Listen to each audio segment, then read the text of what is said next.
Oh, this is one of those quotes that seem very wise at first, and if you agree with it, baby, hang in there. You're in a very delicate stage of your healing journey, so here's what you need to hear right now. You started to recognize patterns better. This helps with feeling less naive, but there's always a positive and negative side to everything. So while you can recognize patterns better, that doesn't mean you have fully processed your own role in those dynamics yet. Maturing is half realizing some people don't outgrow their patterns and half understanding why we tolerate problematic patterns. That's one. Two, while anger can be a very good emotion to play and explore at this time, we don't want it to turn into resentment or bitterness. At this stage, many people might say things like, people never change or they don't grow. And I know it feels good to say it out loud, but just make sure that it doesn't become a real belief, because this isn't 100% real, right? Things are not that black and white. Therefore, what you gotta focus on next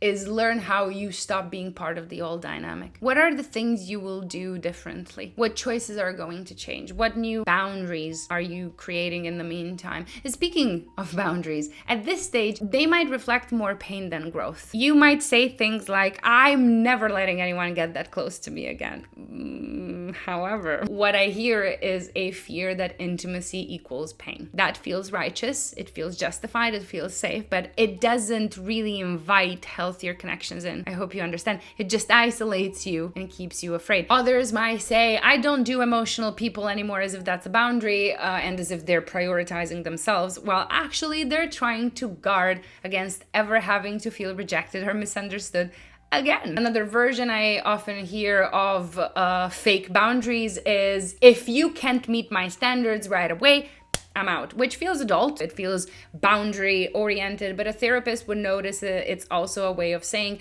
I don't trust people to disappoint me, nor trust myself to handle disappointment. The mature boundary isn't just about walking away the moment something isn't perfect. It's about having a system for how you and another person navigate expectations, missteps, and attempts at understanding. So let me introduce you to what I like to call the 3 strikes method. The rule is simple. There is no reason for you to repeat yourself. What do I mean? In couples counseling, I teach people to spot if they're stuck in the same fight pattern. Whether it's literally the same topic or just the same emotional shape of hurt, the issue isn't the surface content anymore. It's the cycle that's getting activated again and again. That's one of the reasons therapy calls attention to patterns of conflict rather than just the fights themselves. So when people keep repeating the same hurt, they think they have a communication problem. Spoiler, they don't. Because listen,